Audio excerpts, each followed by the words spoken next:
Waalaikumsalam warahmatullahi wabarakatuh. Perkenalkan, nama kakak Aminah, kakak dari kampus Divisi Agama saya.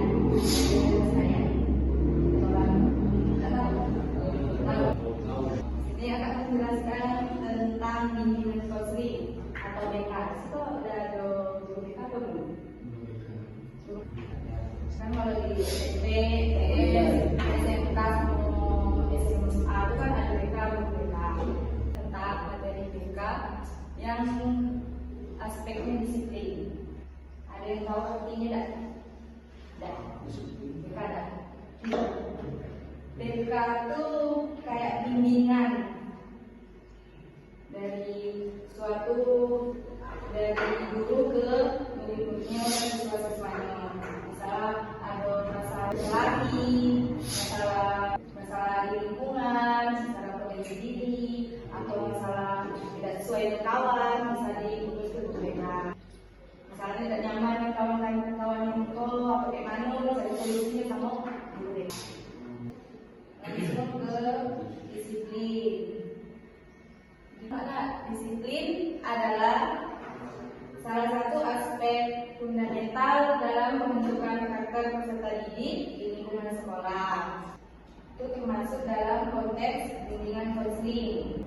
Pemahaman tentang disiplin tidak hanya sebatas kepatuhan terhadap aturan, tapi disiplin dari kita sendiri dulu, baru ke aturan sekolah. Kalau misalnya kita disiplin karena aturan sekolah aja, jadi kita cuma fokuskan pada sekolah, cuma karena aturan sekolah.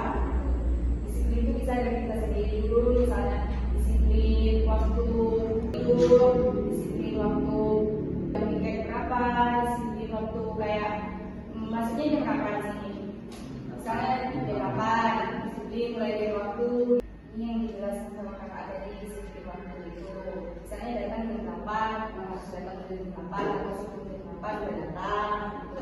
Tidak terlambat, orang udah belajar baru datang gitu, sama ustazah atau ustaznya dulu inisiatif kita sendiri datang, kalau udah setuju ya datang gitu. Terus setelah itu disiplin aturan. Itu yang udah bilang tadi, jangan pakai patokan sekolah di pondok harus ikut aturan pondok. Aturan itu tidak harus di pondok, di rumah kan juga ada aturan dari orang tua, aturan dari abang, dari seperti kalau di sini tuh dari Thomas Gordon menekankan bahwa aturan seharusnya dipahami secara struktur yang membantu menciptakan lingkungan pembelajaran kondusif, bukan berarti ada contoh. Terus yang ketiga, disiplin sikap. Dari Alfikon menekankan bahwa disiplin sikap adalah jantung dari pembentukan karakter. Ini bukan tentang memaksakan perilaku tertentu, tapi tentang membantu siswa mengembangkan nilai-nilai internal yang akan memandu perilaku mereka sepanjang hidup. Disiplin sikap di sini kan tidak boleh berkelahi, tidak boleh saling ejek-ejekan, tidak boleh kan. Disiplin sikap bukan hanya di pondok, yang teman-teman di sini pondok diikutin sikap disiplin di pondok aja, di luar nggak sikap yang baik. Tetap sama dimanapun kita berada, tetap bersikap baik, disiplin dalam bersikap, tidak hanya berpatok kepada pondok pesantren aja. Teman-teman di pondok pesantren sikapnya baik, di luar enggak begitu. Nanti udah sama dulu jadi preman. Terus yang keempat, disiplin belajar. Kalian kesini kan disuruh apa?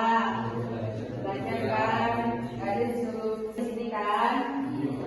Di sini BF Skinner menekankan pentingnya reinforcement positif dalam membentuk perilaku belajar yang disiplin. Kalau di dalam kelas nggak boleh berbicara, tidak boleh gosip, tidak boleh harus nengok ke depan.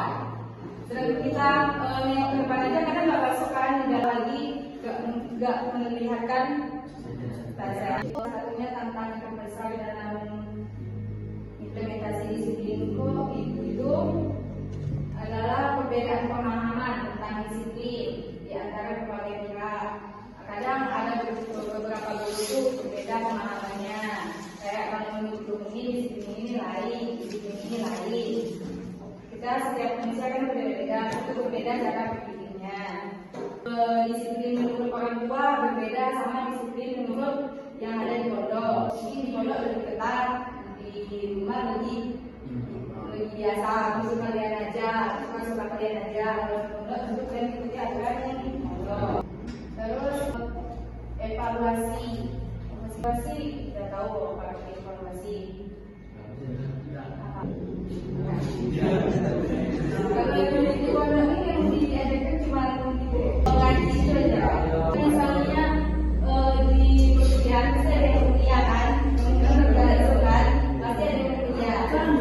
Terus mengulang atau memperbaiki, misalnya yang salah diperbaiki lagi, diulang lagi. Kita tahu evaluasi. Besok kalau di perkuliahan kata-kata kayak gitu tuh lebih banyak muncul. Kata evaluasi, efektivitas. Kalau di sini kan yang menggunakan aja, nggak ada bahasa istilah evaluasi atau bahasa istilah lain. Kalau besok di kampus itu yang pelajari, jadi nggak harus, jadi harus kayak dalam bahasa itu sudah diubah kesimpulan. Nampak? Kesimpulannya, disiplin dalam konteks bimbingan dan konseling adalah tentang membantu mengembangkan kesadaran diri. Tugas guru tadi ya, mengembangkan kesadaran diri, tanggung jawab, apa, terus kesadaran diri keren apa, tidak harus disuruh dulu ya, udah besar-besar semua. Dan keterampilan hidup yang akan bermanfaat sepanjang kehidupan kalian. Ini bukan tentang kontrol eksternal atau hukuman, tetapi tentang pemberdayaan dan pengembangan internal. Eksternal sama internal tahu. Pengembangan di dalam kelas, tidak hanya pengembangan di pondok aja, juga.